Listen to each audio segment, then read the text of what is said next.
नमस्कार, जनवार्तामध्ये आपल्या सर्वांचं स्वागत। सर्वप्रथम पाहूया ठळक बातम्या।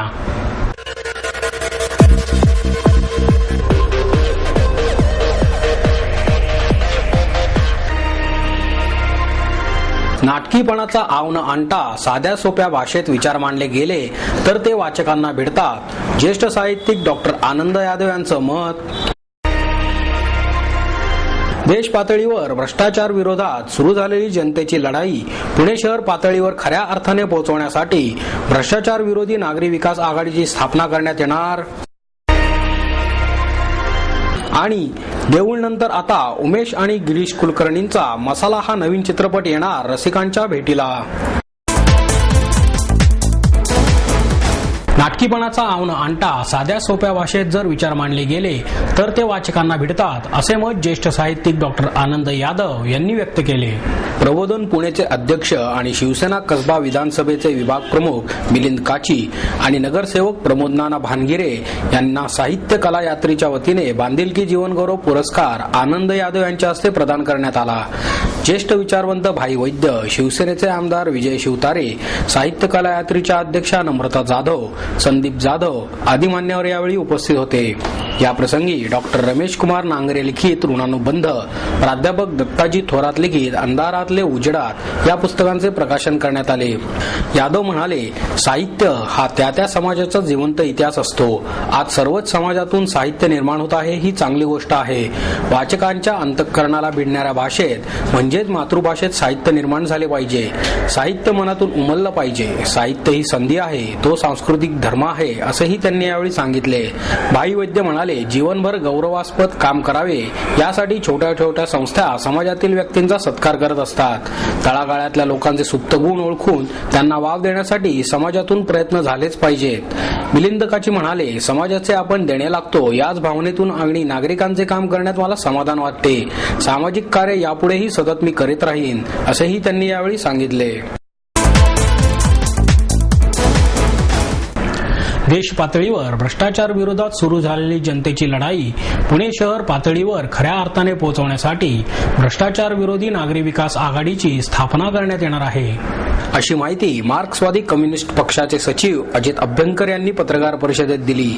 यावेळी बोलताना ते म्हणाले, भ्रष्टाचाराने आपले संपूर्ण नागरी आणि राजकीय जीवन पोखरून काढले आहेत। 5 प्रस्थापित राजकीय पक्ष, बिल्डर्स आणि भ्रष्ट अधिकारी यांच्या भ्रष्टाचाराचा फास पुणे शहर आणि परिसराला लागल्यामुळे पुणे शहराची आणि पुणेकरांची असह्य अशी घुसमट झालेली आहे। जनहिताचा कायदा आणि योजना या भ्रष्टाचारामधून धुळीस मिळवली जात आहे। गेल्या 15 वर्षात पुणे महानगरपालिकेत ज्यांनी या भ्रष्टाचाराचा हैदोस घातला त्यांचे मुख्य नेते कॉमनवेल्थ गेम्समधील त्यांच्या कर्तृत्वामुळे तुरुंगात आहेत ही समाधानाची बाब आहे। तरी त्यांचा पक्ष आणि पुणे मनपाचे नवे कारभारी पुणे पॅटर्न सारख्या भ्रष्ट राजकीय युत्या करून त्यांचीच गादी पुढे चालवत आहेत, असेही ते म्हणाले। पुणे महानगरपालिकेच्या येत्या निवडणुकात आपल्याला पुणे महानगरपालिकेतील प्रस्थापित सत्ताधारी काँग्रेस, राष्ट्रवादी आणि त्यांचे भागीदार बनलेले भाजप, शिवसेना आणि मनसे यांना वगळून एक भ्रष्टाचार विरोधी नागरी विकास आघाडी करणे ही जनतेची मागणी आहे। त्यामध्ये राजकीय आर्थिक व्यवहारापासून दूर असणारे धर्मनिरपेक्ष लोकशाही विचारांचे पक्ष आणि तशा सर्व संघटना, व्यक्ती, मंडळ यांचा समावेश असेल, असेही त्यांनी सांगितले। या नगरविकास आघाडीमध्ये मार्क्सवादी कम्युनिस्ट पक्ष, Janata Dal, Lok Bharati socialist party of India, भारतीय कम्युनिस्ट पक्ष, शेतकरी कामगार पक्ष, समाजवादी पार्टी, दलित स्वयंसेवक संघ, जन आंदोलनाचा राष्ट्रीय समन्वय, सत्यशोधक शेतकरी श्रमिक संघटना, भ्रष्टाचार विरोधी निर्मूलन संघर्ष ट्रस्ट आणि पुण्यातील कित्येक स्वयंसेवी संस्था, संघटना आणि नागरिक यांचा समावेश असेल। यावेळी या पक्षाचे कार्यकर्तेही उपस्थित होते। पु ल आणि त्यांच्या जीवन प्रवासाची आनंद यात्रा पुणेकरांना श्रीकांत मोघे यांनी घडवली। महाराष्ट्राचे लाडके असे पु ल आणि अशा पुलंचा बरेच वर्षे सहवास लाभलेले अभिनेते श्रीकांत मोघे यांनी पु ल आणि त्यांच्या जीवन प्रवासाची आनंद यात्राच पुणेकरांना घडवली। पुलांच्या सहवासातील अनेक अनुभव त्यांनी साभिनय सादर करत सर्वांना पुलकित केले। या प्रसंगी मोघे यांनी पुलकित आनंद यात्रा हा दृकश्राव्य प्रयोग सादर केला। ज्येष्ठ समाजसेवक बाबा आमटे आणि साधनताई आमटे यांच्या आनंदवन प्रकल्पासाठी शाश्वत निधी उपलब्ध करून देण्यासाठी या कार्यक्रमाचे आयोजन करण्यात आले। मोघे यांनी आपल्या 50 वर्षांच्या अभिनव कारकिर्दीचा आणि विशेषतः पु ल देशपांडे यांच्याबरोबर केलेल्या सांस्कृतिक सहप्रवासाचा साभिनय मागोवा घेतला. आनंद व या प्रकल्पाला मदतीचा हातभार लागावा या उद्देशाने हा एकपात्री प्रयोग सादर करण्यात आला. ज्येष्ठ समाजसेवक डॉक्टर विकास आमटे यांची यावेळी प्रमुख उपस्थिती होती. यावेळी सुमारे 2,05,000चा निधी आनंदवनासाठी संकलित झाला.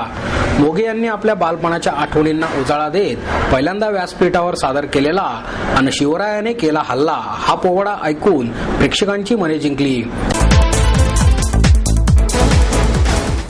उत्सव प्रदर्शनात आता पुणेकरांना अत्यंत दुर्मिळ असलेले जिवंत रुद्राक्ष मिळणार आहे. रेंज हिल्स येथील कृषी महाविद्यालयाच्या मैदानावर उत्सव प्रदर्शन 30 सप्टेंबर पासून सुरू झाले असून ते 9 ऑक्टोबर पर्यंत सकाळी 11 ते रात्री 9 वाजेपर्यंत खुले राहणार आहे. या प्रदर्शनात जिवंत रुद्राक्षाचा स्वतंत्र स्टॉल क्रमांक G30 हा कंझ्युमर हॉलमध्ये आहे. रुद्राक्षावर असलेल्या रेषांवरून ते किती मुखी आहे हे कळते. अत्यंत दुर्मिळ असलेला रुद्राक्ष ग्राहकांना पाहण्यासाठी तसेच खरेदी करण्यासाठी उपलब्ध करण्यात आला आहे. जिवंत रुद्राक्ष हा औषधी असतो. रात्री तांब्याच्या भांड्यात हा जिवंत रुद्राक्ष ठेवावा.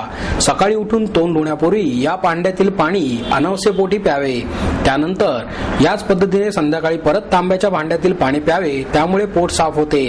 असे सलग 4 दिवस केल्यानंतर जिवंत रुद्राक्षाचे वरचे आवरण काढावे. आतून रुद्राक्ष निघेल. हे रुद्राक्ष अनेक व्याधींवर उपयुक्त असते अशी माहिती त्र्यंबक कृष्णराव वाघमारे यांनी दिली. सर्व ग्रह अनुकूल होण्यासाठी रुद्राक्षांचा वापर देवादी कालापासून सुरू आहे. ऋषीमुनी राजे महाराजे रुद्राक्षांचा वापर करत होते. आधुनिक काळातही दैनंदिन जीवनात रुद्राक्षाचा वापर करणारे अनेक लोक आहेत. आध्यात्मिक अनुभूतीबरोबरच भौतिक सुखेही या जिवंत रुद्राक्षाच्या वापरातून मिळतात. याचा अनेकांनी अनुभव घेतला आहे. पुणेकरांनाही हा अनुभव मिळावा यासाठी जिवंत रुद्राक्ष या प्रदर्शनाच्या निमित्ताने येथे उपलब्ध करण्यात आले आहे. जिवंत रुद्राक्षातून देवाच्या आकृत्या निघतात. असे रुद्राक्ष माणसाला मिळाल्यास भाग्योदय होतो असेही त्यांनी यावेळी स्पष्ट केले.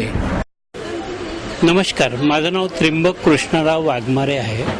मी एक नवीन रुद्राक्ष जिवंत रुद्राक्ष हा पुण्यासाठी अवेलेबल केलेला आहे. असा रुद्राक्ष आतापर्यंत तुम्ही कधी बघितला नसेल. हा रुद्राक्ष याच्यामध्ये आतमध्ये याला उघडल्याच्या नंतर याच्यामधून रुद्राक्ष निघतील. या रुद्राक्षामध्ये निसर्ग निर्मित देवाचे चिन्ह निघतील. ओम, स्वस्तिक, गणपती असे पुष्कळशी चिन्ह याच्या आतमधून निघतील. हा रुद्राक्ष तुम्हाला स्वतःला घरी उघडायचा आहे. उघडल्याच्या नंतर याच्यातून नवीन निसर्ग निर्मित काय चिन्ह निघतील हे तुम्हाला स्वतःलाच दर्शन होईल. किती प्रकारचे रुद्राक्ष येतात? आता माझ्याकडे 1 मुखीपासून 14 मुखीपर्यंत रुद्राक्ष आहेत. पूजन कसं करायचं? याला रुद्राक्षाला रुद्राध्यायाने कधी हे केलं, रुद्राभिषेकाने कधी याला शुद्ध केलं तर याच्यामध्ये अजून पॉवर जास्त वाढतो. रुद्राध्याय हा शंकराचा रुद्राभिषेक आहे. या रुद्राक्षावरती रुद्राभिषेक केला तर हा पुष्कळ पॉवरफुल बनतो. हे मीच नाही तर देवादिकांनी, ऋषीमुनींनी सगळ्यांनी सांगितलेलं आहे. समाजाचे आपण देणे लागतो ही भावना प्रत्येकाच्या मनात रुजली पाहिजे असे प्रतिपादन प्रसिद्ध कवयित्री प्रतिभा शाहू मोडक यांनी केले. आर्टिस्ट्रीच्या वतीने आयोजित देणे समाजाचे या उपक्रमाअंतर्गत राज्याच्या कानाकोपऱ्यातून आलेल्या 20 सामाजिक संस्थांमध्ये चालणाऱ्या कामाची आणि तिथे तयार होणाऱ्या वस्तूंची ओळख करून देणारे प्रदर्शनाचे उद्घाटन प्रतिभा शाहू मोडक यांच्या हस्ते करण्यात आले. आर्टिस्ट्रीच्या वीणा गोखले, दिग्दर्शक प्रवीण तरडे, प्रकाश पारखी, चंद्रसेन शिरोळे या प्रसंगी उपस्थित होते. प्रवीण तरडे म्हणाले, नाट्य क्षेत्रातही व्यसनाच्या आहारी जाऊन कलेला गालबोट लावणारी लोक आहेत. काहींना व्यसनांमुळे नाटकाचे प्रयोग रद्द करावे लागले होते. या सर्वांपासून दूर राहण्यासाठी नाट्य क्षेत्रातील सर्व मंडळी 1 जानेवारीला व्यसनमुक्तीची शपथ घेतात. सामाजिक देणे समजून प्रत्येकाने समाजासाठी कार्य केले पाहिजे. प्रकाश पारखी यांनीही मनोगत व्यक्त केले. मनोहर मंगल कार्यालयातील या प्रदर्शनात बारामती, सोमेश्वर येथील मातृमंदिर बालकाश्रम, ध्रुव प्रतिष्ठान नहर येथील स्नेहालय, न्यायाधार स्नेहज्योती अंधविद्यालय, संपर्क बालग्राम या संस्थांचा समावेश आहे. 2 ऑक्टोबर पर्यंत हे प्रदर्शन खुले राहणार आहे. संदीप नुलकर यांनी लिहिलेल्या ट्रान्सलेशन एक उत्तम करिअर या पुस्तकाचे प्रकाशन करण्यात आले. कॉन्टिनेंटल प्रकाशनने हे पुस्तक प्रकाशित केले असून राष्ट्रीय पुरस्कार विजेते भाषांतरकार केदार इंदुरकर यांच्या हस्ते या पुस्तकाचे प्रकाशन करण्यात आले. यावेळी ज्येष्ठ संगणक तज्ज्ञ डॉक्टर दीपक शिकारपूर आणि प्रसिद्ध सामाजिक कार्यकर्ते तसेच पुण्याचे माजी महापौर डॉक्टर सतीश देसाई प्रमुख पाहुणे म्हणून उपस्थित होते. बिट्स प्रायव्हेट लिमिटेडने या निमित्ताने प्रथमच अखिल भारतीय स्तरावर भाषांतरासाठीची स्पर्धा आयोजित केली होती. देशातील ही अशा स्वरूपाची पहिली स्पर्धा ठरावी. उदयोन्मुख व्यावसायिक भाषांतरकार आणि व्यावसायिक भाषांतरकार अशा 2 गटात ही स्पर्धा घेण्यात आली.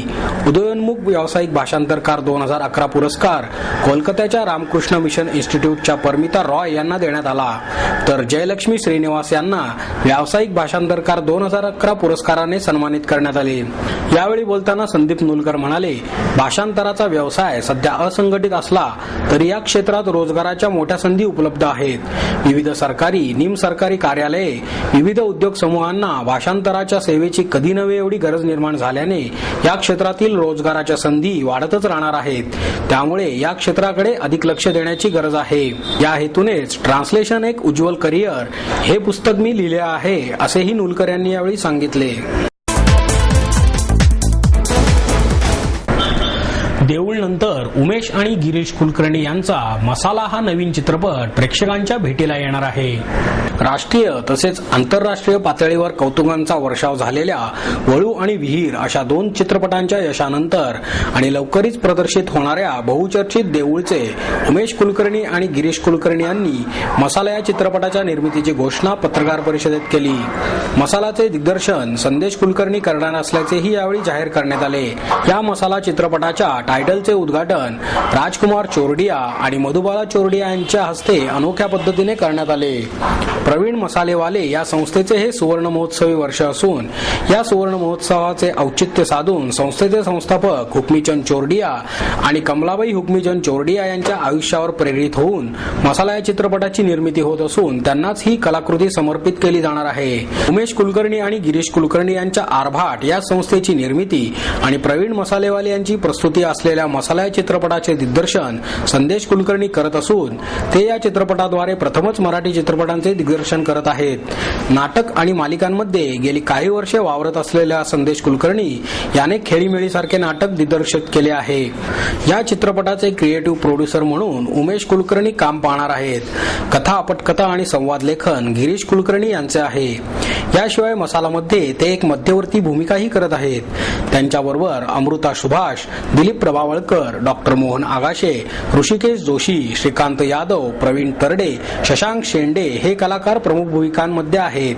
या चित्रपटाची सिनेमॅटोग्राफी राष्ट्रीय पुरस्कार विजेते सिनेमॅटोग्राफर HM रामचंद्र हे करणार असून यापूर्वी गिरीश कासालवल्ली यांचे चित्रपट त्यांनी केले आहेत. खूप चांगलं वाटतं कारण या मसालाची जी कथा आहे ती अत्यंत हलकी फुलकी आणि आतापर्यंत आमच्या चित्रपटांमध्ये थोडंसं ग्रामीण पार्श्वभूमी होती. या मसालामध्ये जी पार्श्वभूमी आहे ती खूप फिरती आहे आणि ती जास्त निम्न शहरी अशा पद्धतीचा हा चित्रपट आहे. त्यामुळे वेगळ्या पद्धतीचं लँडस्केप, वेगळ्या पद्धतीची माणसं या चित्रपटामध्ये दिसतील. निर्मिती अर्भाट निर्मितीची आहे आणि ती आम्ही करतो आहोत. आतापर्यंत ज्या पद्धतीने आम्ही सिनेमे करत गेलो त्यावेळेला पहिला चित्रपट आमचा स्वतःला आम्हाला प्रोड्यूस करायला लागला आणि त्यावेळेला चित्रपट निर्मिती करण्याची एक नशा अनुभवता आली. चित्रपट कुठल्याही चित्रपटाची निर्मिती करणं हे एक युद्ध केल्यासारखं आहे आणि ते युद्ध आम्ही पुन्हा पुन्हा करू पाहतो. कारण या यामध्ये संदेश कुलकर्णी याचं दिग्दर्शन करतो आहे आणि आम्ही ज्या पद्धतीचा निर्माता आमच्याबरोबर असायला आवडेल अशा पद्धतीचा निर्माता होण्याचा आम्ही प्रयत्न करतो आहोत. पूर्ण स्वातंत्र्य दिग्दर्शकाला देऊन वेगवेगळ्या त्याला ज्या पद्धतीच्या गोष्टी लागू शकतील अशा सगळ्या गोष्टी चा एका वेगळ्या पद्धतीने समुच्चय करून एक चांगली निर्मिती करण्याचा आम्ही प्रयत्न करतो आहोत. आणि मसालाचं स्क्रिप्ट गिरीशनी लिहिलेलं आहे ते अत्यंत हलकं फुलकं आणि फार वेगळ्या पद्धतीचं चांगलं झालेलं आहे आणि आम्हाला सगळ्यांना अशी खूप खात्री आहे की हा एक वेगळा आणि चांगला चित्रपट तयार होईल.